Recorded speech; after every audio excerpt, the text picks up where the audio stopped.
And this is the last first principle that I'm going to talk about. This is the minimum effective dose. And what the minimum effective dose refers to is looking at exercise or diet or any type of training as medicine, as a drug. So what is the dose that will get you your desired effect without the side effects of higher doses? And this could relate to diet. This could relate to, let's say, gaining mass. So I gained 34 pounds of muscle in 28 days, supervised by a PhD at San Jose State University with 2 30-minute workouts per week. So in this case, it's literally the 4-hour body, 4 hours of gym time for the entire month. Also cut my cholesterol from 222 to 147 in that same period of time. So here are 2 examples of the minimum effective dose. And I'll talk about the right side first. So this is a typical meal, slow-carb diet meal that I would follow. This is actually exactly what I had for lunch today. One of my friends, her name is Fleur, she's British, and she's a carboholic. No big surprise there. She likes eating bread at every meal. And she was running, I would say, an hour to 2 hours per day, 4 to 5 times per week. And she could not lose those last 15 pounds of fat. It just wouldn't happen. She was able to increase the volume of exercise, didn't have an impact. I had her do 2 things. The first was I had her consume between 20 and 30 grams of protein at breakfast. That was it. And she had to eat it within 30 minutes of waking up. So the easy way to remember that is 30 grams of protein within 30 minutes of waking up. And in her particular case, she had 2 to 3 eggs, whole eggs, black beans, and I think it was spinach. That's it, with some cayenne flakes on top for flavoring. So she changed her breakfast, and then she did 3 5-minute workouts per week. Monday, Wednesday, Friday, she did 1 set of kettlebell swings, which is what Tracy's doing on the left-hand side. So 15 minutes or so of exercise per week. Plus changing breakfast, she lost between 3 and 4% body fat in about 4.5 weeks. Very, very substantial. And she also gained quite a lot of muscle in the right areas. I won't go into great detail, but if you're looking to fix the posterior chain, which is good for males as well, kettlebell swing is where the money is. Tracy followed the same protocol and lost 117 pounds. This is a mother of 2. And the dose required for very dramatic changes in any aspect of your physical performance or appearance is actually very, very small. And the goal is not to be a minimalist for the sake of being a minimalist. You're being minimalist to get the best result, because you will have side effects when you exceed that minimum effective dose. You see this in extended caloric restriction when people try to sustain, let's say, 1,200 calorie diets. You see it in overtraining for, let's say, Ironman, where people are putting in 20, 30, 40 hours of training per week. Where I've one trainer in the book who does 100-mile races, and he does less than 6 hours of training per week, and never runs more than, I would say, 10K in training. It's pretty astonishing. So this is what I'm going to leave you with. And this is a photograph. You can see there's a contrast here. The goal is not to be the best in the world necessarily at what you do. It's to become the best version of you that you can become. And I believe that you can reach your genetic potential in almost any type of skill in 6 months as it relates to physical change.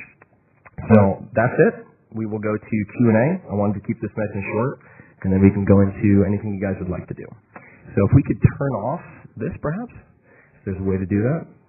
Or I can just close my computer. Maybe that'll have the same effect. And we can just go to Q&A. So I'm happy to answer any questions you guys have.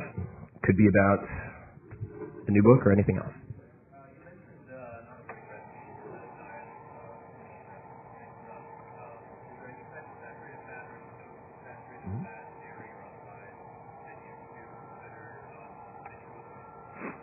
So the question is there any particular dose of saturated fat or type of saturated fat that I would suggest avoiding? Fat is a very misunderstood macronutrient. Sorry, this is so weird standing over this between my legs. Okay, it doesn't fit. The problem, there are 2 issues with fat in general. Number 1 is that toxins are stored very effectively in fat. So you need to make sure that your sources, if you're going to be eating animal proteins that have fat, are sourced well. So if you're in this area, Marin Sun Farms, right above the Golden Gate, is a great source of grass-fed beef, for example. Delicious. You need to know your sources. The problem with saturated fat is not saturated fat in and of itself. It's that people tend to consume saturated fat, let's say a hamburger, with French fries. So they're consuming it with a carbohydrate that spikes their insulin levels. When you consume something like saturated fat with high insulin, or higher levels of insulin, I think that's where you run into issues with arteriosclerosis, I'm so much trouble with that word, or cardiovascular problems. I don't think that if you were to even consume, like I did for 30 days, 2 months, 3 months, 4 months, if you were avoiding high glycemic carbohydrates or just high insulinemic carbs like dairy or milk specifically, I don't think you'd have too many problems. It's just been my experience and looking at blood work from dozens of people. But you do need to know your sources. There's all sorts of horrible stuff waiting for you if you don't know the source of your meat. Absolutely. Anyone else?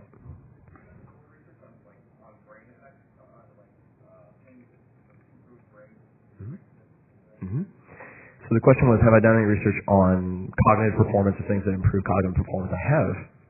The reason that I didn't include specific chapters on mental performance is what I found was across every measure, the best way to improve cognitive performance is to improve physical, muscular, or cardiovascular performance. There's actually a great book, I believe it's called Spark. It's written by a Harvard MD and talks about the cognitive impact of exercise on a number of schools, Naperville, Illinois in particular, where they use very specific programming to improve academic performance. And they'll actually take students who are poor in a given subject and have them do very particular types of exercise immediately before that class. It's really fascinating. But if you wanted to get really aggressive, it's always a question of risk-benefit. I was a neuroscience major first at Princeton before I went more to the linguistic side. And there are a lot of smart drugs. There are a lot of nootropics that can, over a short-term basis, improve performance quite a lot. There are some that are very popular in Silicon Valley that I don't particularly recommend, like modafinil, Provigil, which is an anti-narcolepsy drug, which actually became popular in sprinting before it was popular among executives. So there's a very clear progression from usually racehorses, then professional athletes, and those with wasting diseases, then really, really rich people, and then the normal people.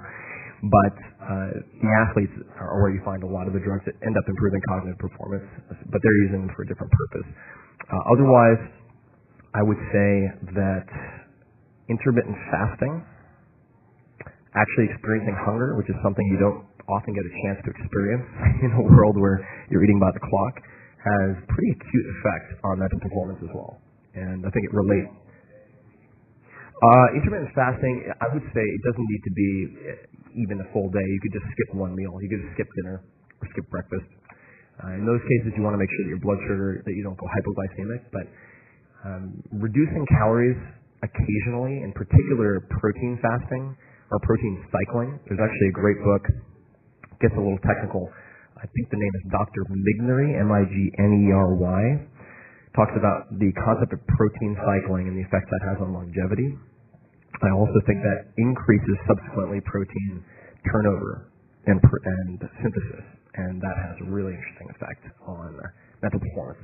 If you just want to give yourself a quick shot, like an espresso shot, you could do, and again, talk to your doctor. I'm not a doctor, I don't play one on the internet, but L-tyrosine has really dramatic impact on neural drive. If you want to go work out or you just have a long shift of coding to do, L-tyrosine is pretty amazing. Any other questions?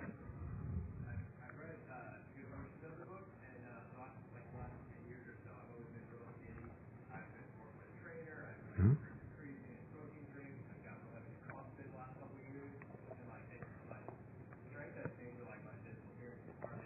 Mm-hmm.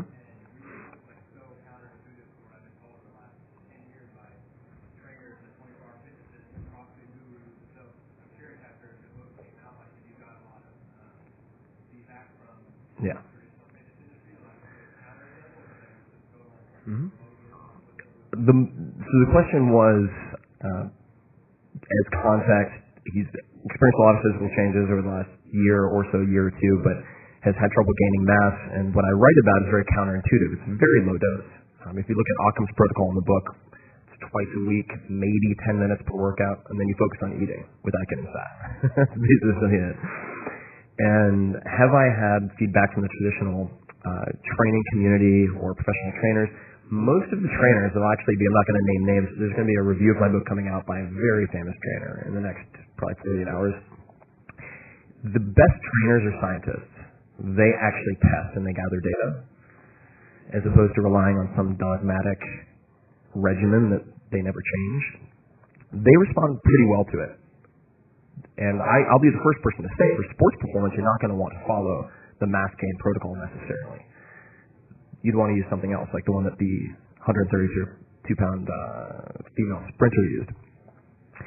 But it has been by far the most controversial chapter, which was surprising to me. I mean, I'm talking about female orgasm and all this other stuff, but the meathead brigade just goes ballistic when you say that you can gain 30-plus pounds of muscle in a month. They freak out. For whatever reason, it threatens their identity in some fashion. I don't know why.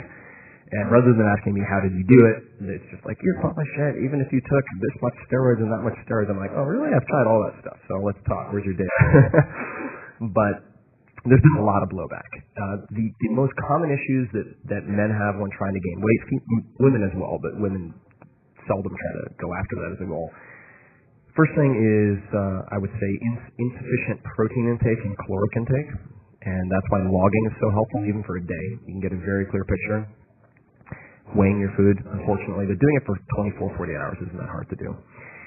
Second would be digestive issues, or leaky gut syndrome, some type of autoimmune issue that is often created by consuming grains, whether that's bread, cereal, whole grain, does not matter, quinoa, a lot of saponins in quinoa that can mess up your digestion.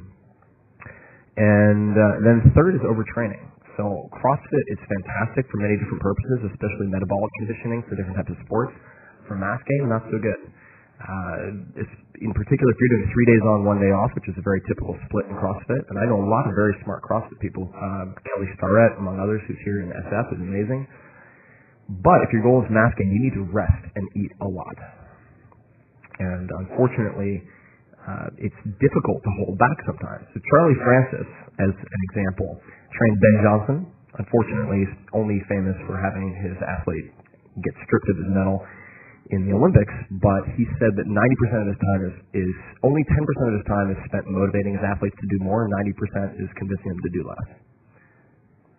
And he was by far the smartest sprint coach of the last 50 years, in my opinion.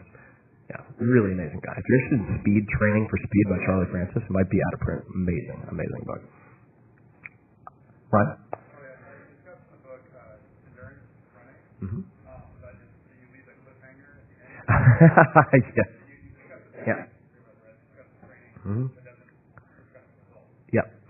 So in the ultra endurance chapter, I did have a cliffhanger. So I hate running. I do. Less so now than I used to.